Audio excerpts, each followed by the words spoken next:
Everything always comes back to our closed loop system. Like, we always look at where the waste is and where we feel that we can benefit from. Like, we've developed a site where we basically wash everything that we produce. There's so much waste in this industry, and we have a solution here that we could easily duplicate over to a different market. This is The Summit by Fearless Adventures. I'm Dominic McGregor, and every week my co-founder David Newns and I will be talking to inspirational leaders about their experiences as they strive towards their summit. Thanks everyone for joining us here at the Summit, the Fearless Adventures podcast, where we talk to leaders and business owners from all over the UK about their inspiring journeys to their own personal summit. Today we're joined by Emma and Scott, who are part of the Fearless Adventures team. They're from the friendly chemical company, who also own the brand Miniml and their closed loop home product system. So welcome, Emma and Scott. Thanks for joining us. Thanks for having us. Thank you very much. So, Scott, Emma, talk to us about the real beginnings of Miniml and where it started. What was the motivation for kind of getting going, and how that all began? So I guess something that quite a lot of people don't know is that, well, me and Scott met at university. We actually met doing a marketing degree, and we had to start a business, and we got put in the same group together.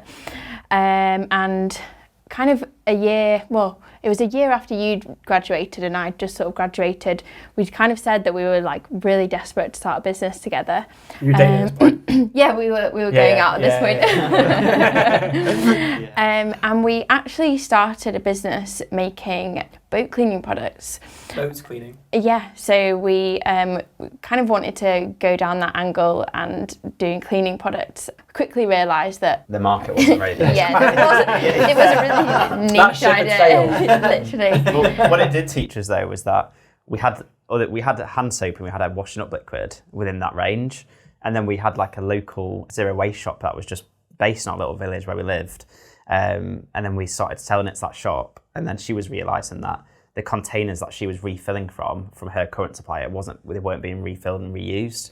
So we started making our washing up liquid and hand soap in our garage at home using a paint mixer and a 200 litre drum. It was quite budget, and then we would basically deliver the 20 litre jerry can to this zero waste shop, and then we would take it back, clean it in the sink, and then fill it back up again, and just grew really quickly. Yeah, and then word really kind of got around with the local refill shops in the area, and then it really grew from there. We got ourselves a really small warehouse about 20 minutes from us, and it was literally at that time just me and Scott doing absolutely everything for a good sort of 6 months or so, and then got a few team members, and it's just sort of grown from there really.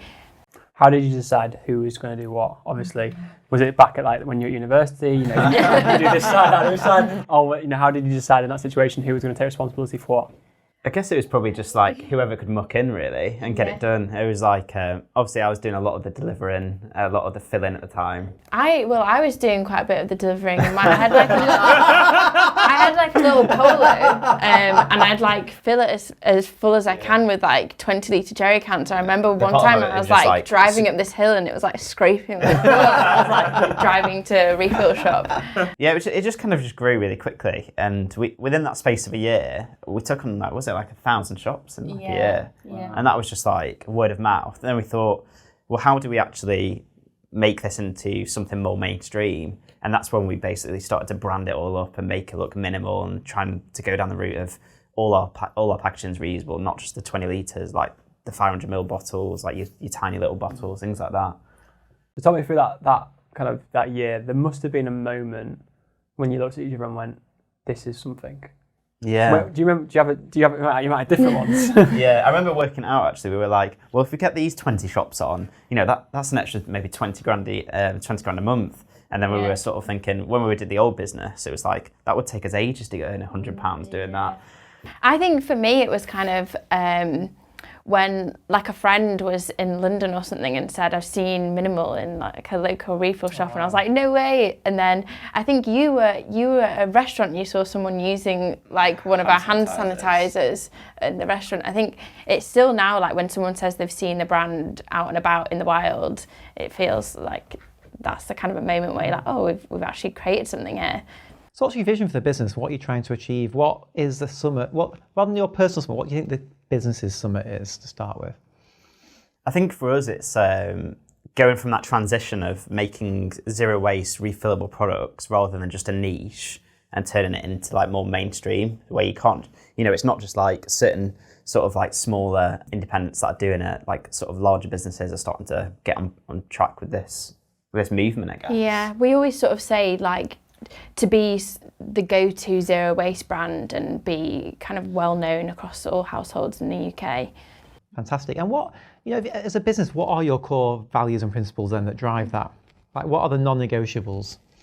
I guess we try to be very forward thinking, like we're always thinking of the next idea. I guess that's probably one of our biggest values. Sustainability is obviously at the core of everything we do. Was that by chance, or is that kind of something that's innate within both of you? I think that's probably innate within both of us. We were both very aware of that sort of movement even when we first met each other. Refill shops back then weren't really as big as they are now, but it was something that we've both always been pretty aware of. Mm-hmm. Was the business you created at university in the space? What was it? No, it was... it was a kid's drink, wasn't it? Yeah, Called it was Super just Fruit. super fruit. I thought you didn't want to pursue it? No. So your personal journey, you obviously, the business has grown rapidly. You've been through a number of kind of phases. You've obviously got a team. I mean, how big's the team now? It's about 32, isn't it? Yeah. How have you kind of dealt with that? I think it's sort of becoming a leader, really. And how's that worked out for you? Or still, like it's early days Still working out, yeah. I feel like that's probably the hardest part of everything that we've done. Like we've had so many nights where we've stayed up till 2 a.m. trying to get orders out the door. But the hardest thing I've done is probably try to become a manager because I've got no experience. Pretty much every single one of our members of staff is older than us. We've just had to sort of learn as we go. What do you think has been the biggest challenge, that part? Is it telling people what to do? Is it telling people off, really? Because that doesn't come naturally to me at all. Like I'm quite easygoing with that sort of thing. I'm always like, it's fine.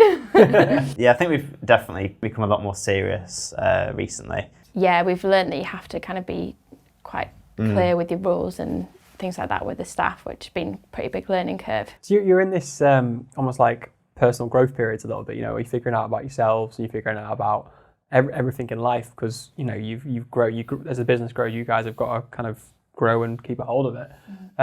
Does that scare you about the future? About setting around thinking where the business could go and then where you have to go as individuals to achieve that? I don't think it's. Well, I can't speak for you, but it doesn't really scare me. Like I think also, me and Scott being together, you don't often get scared about things. Like say if you're going into a meeting that you're a bit nervous about, like you've always got that other person next to you and you kind of like make sure each other isn't scared. Do you actually speak about that? Would you say that? Yeah, I would genuinely say doing it with someone like that you live with or that you're so close with, it means that I'm more excited about where we can take the business rather than like worried about how I'm going to adapt to it. I guess we never really have we don't really have proper meetings because it's always just random scenarios where you'd be walking, taking the dog out, and be like, oh, do you remember what that thing said? Or So, I mean, you're in Skipton, a lovely part of the world. I mean, you've hired lots of people. Would you say that being in Skipton has been like a positive to your business, or has it hindered you, or how do you think about that? It's allowed us to do things that we were in a tiny little space before that it took us an hour to empty it and an hour to fill it back up at the end of the day. So like having this bigger space has allowed us to control our manufacturing, like have different areas for just basically become a more corporate business and I guess expand it overall. Where the business is based, it's quite there's a lot of manufacturing businesses. That's kind of what the area is known for. So whilst it's not a really creative hub and environment like it is at Fearless, it serves a purpose and a lot of other businesses around us are doing very similar things, well, in terms of manufacturing. And you're from there, aren't you? Yeah, so I'm from Leeds, which is a little bit further away. Yeah, stay close to home. Yeah. So yeah, and obviously it makes you more agile versus competitors, doesn't it? Because you've got the office, the manufacturing, all in one place. And how have you found that kind of going into new ideas or trying to grow the business? Has that kind of been a big advantage? I mean, from like a new product development point of view, we're really agile. There's not many businesses that are our size that are doing everything under one roof. It allows us to, if we want to launch new products, we'll launch that new product, and we don't have to have thousands of MOQs to hit it. We'll just order what we need, and then we'll make it, and then we'll fill it, and then I guess it makes flexibility our key driver, really. I'd say the agility side of the business has probably been one of the main reasons why we've managed to kind of grow so quickly, because we can adapt so quickly to anything new that we want to launch, or and there's not loads of stages of approval like you might get in a bigger business. Since you set off on that journey after leaving university, and you said you wanted to do a business, and you tried the boat space, so obviously not all been a straight line. Was there a moment when you kind of said, this isn't going to work, or we should pack it in? How close did you get to that point? Yeah, maybe when you And sort together, of singing like as each other. single digits in the bank account is usually the point where we're That's like, a challenge. Yeah. What can you do with this? But I think I guess the pivotal point is probably when we actually launched the Miniml brand. That just became like a serious thing straight away, didn't it? Yeah, and sort of moments where it's like 2 a.m. and we've made a mistake on a product. For example, with it being like such new processes in the warehouse, we get sometimes, well, back in the day, we had a few instances where staff had labelled the product wrong, or filled the product with like the wrong liquid, and the only person that can rectify that is myself and Scott. So there have been times where we've stayed up, literally done a 24-hour stint to get an order out the door, and I'm like, this is literally not worth it. All my friends are like living like such nice lives on their salary, like they go home and they don't have to think about work, and this is what I'm doing. So yeah, that was a particularly bad evening actually. What day it was? No, I don't remember when it was actually, but you had to use a hairdryer to get all the labels off the bottles. So like every bottle you like drying it and like peel the labels off. Because you're trying to keep the labels as well. Well, no, because we didn't want to reuse the bottle, so I had to put another label on it. We talked a lot about the business, but what about you? What is your drive, and why are you doing what you're doing? What is it behind your ambition? My mum was always worked quite hard, like being like a hairdresser and things. So I always remember getting up at like 5 a.m. and like, you know, every single day. So I guess that's probably a driver from my point of view. Yeah, for me, I've also, well, both my parents were quite successful entrepreneurs. Both my brothers have businesses, so I kind of knew that was what I wanted to do. Aside from that, I think when you work for yourself, there's no limits on what you can achieve. Like every day is different. You can kind of forge your own career and like your own path in life, and I think that's what sort of motivates me to sort of do things differently and kind of go against the grain of what everyone else is doing. And how important then is it to have those 2 a.m. in the morning moments to appreciate? Yeah. And, you know, there's a lot of kind of talk around entrepreneurship culture at the moment, you know, and everyone sees the kind of glorified top of it. They don't see the 2 a.m. sites. So how important are they on that journey? Well, yeah, because it makes you appreciate every single sale that you get. If you've like done really long slogs of working till 2 a.m. in the morning, it makes it all worth it, really. Mm. Especially like when you're selling like things like the end customer, for example. Like we have quite a lot of customers that'll spend, you know, average orders might be £150, and you think, how is someone spending that much money on like products that we've created, like for the home? It's just. What's the one thing that's going to stop you reaching the summit? I don't know really. I don't think they've probably witnessed anything. I don't know. Everyone's got an answer. No, I don't know what. I mean, yeah, we're not going to pack it in when we've done those really hard nights and those long hours. Nothing, yeah. Nothing's going to stop you. No. And what are you most proud of? Probably developing a manufacturing facility in the space that we've done it in. There's only like... With no experience. Yeah, with no experience. There's only other 2 competitors that we know of in our current market, and they've been going since like the 70s or 80s, and we've developed it in probably, well, like a year or 2. Yeah. I guess it kind of feels like we've not even really like scratched the surface of what we want to achieve. Like, we're literally sat opposite like 2 amazing entrepreneurs, and you guys are asking us about what we've done. Like, I feel like we've got so much further to kind of go in the journey, and I guess that's what sort of keeps us going. Yeah. So nothing's going to stop you reaching the top. And obviously, you know, you've got one brand at the moment, Miniml. We've spoken about the manufacturing capabilities to make you guys agile and nimble and be able to react. How do you get inspired to start something new? Where do those ideas come from? And how do you kind of learn and look at what you're going to do in the future and keep that kind of like desire to go forward? I guess everything always comes back to our closed loop system. Like, we always look at where the waste is and where we feel that we can benefit from. Like we've developed a site where we basically wash everything that we produce. So I guess we just look at different waste areas and we think, well, this is a huge opportunity here because there's so much waste in this industry, and we have a solution here that we could easily duplicate over to a different market. Yeah, and then in terms of sort of learning the new skills, I don't think Scott and I really think too much in terms of like, oh, we need to learn a new skill, we've got an idea, and if, like we'll find a way to do it somehow. Like picking things up is quite easy for us, I feel. Like we don't put too much thought into like making mistakes. I'd say Scott, but I think we're both quite daring people. I always hear like your dad's Yorkshire accent in the back of my head saying like you're either a thinker or a doer. Yeah. Sounds a big saying, isn't it? Yeah, you're either a doer or a thinker, and he's like, Emma, do not be a thinker. I'm like, okay, Dad. So you're a doer and you're a doer. Yeah. So how do you find time to think? Yeah. Well, don't. Think about it after.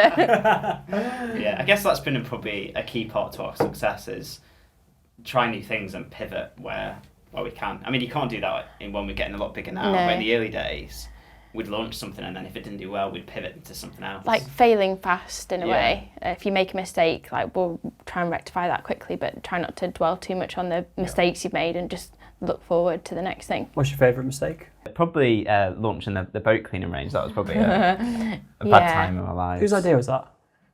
You had to not ask to point fingers. It's probably mine. I wasn't going to say. So you came with the idea of boat cleaners and Emma said, no, I'll do domestic homeware. I don't know why, because we had no interest in boats.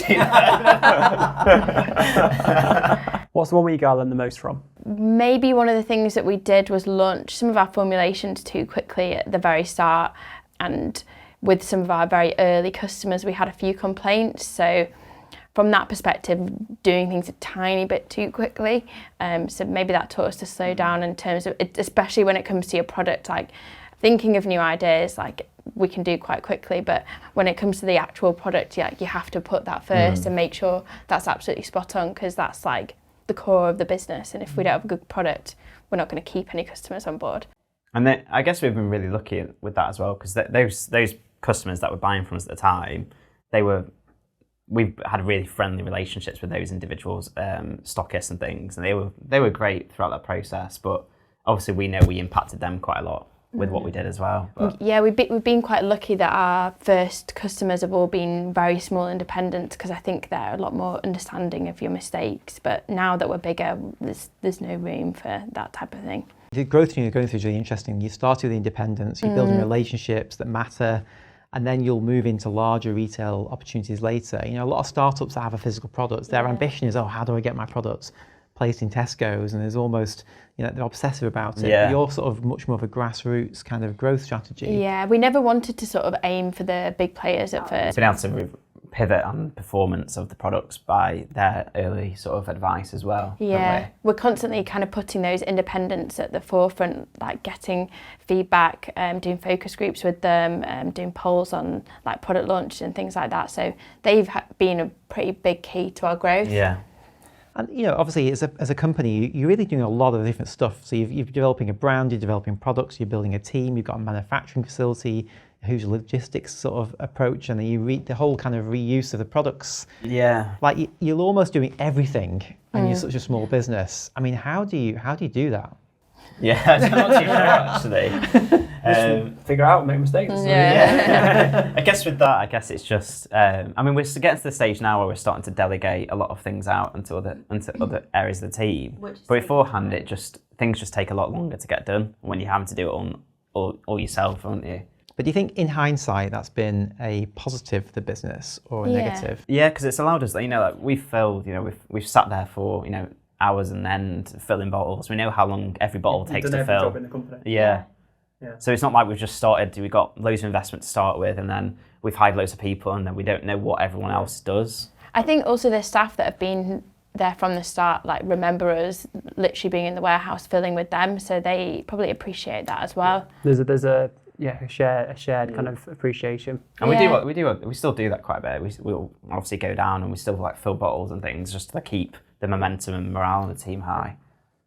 So we're on a big journey. You know, we're doing the journey together. That's the exciting thing. You know, we're very proud to be alongside you. I guess we obviously, you know, we're going to stay close, and we wish you the best. And it's super exciting for the business, but for you personally, you know, I'm really looking forward to watching lives grow together. It's going to be very exciting. Well, the start of this, I mean, the journey with Fearless so far has been a huge success. In the last 6 months, we've seen huge increases in sales, like engagement and things. So not paid for. No, so not gifted.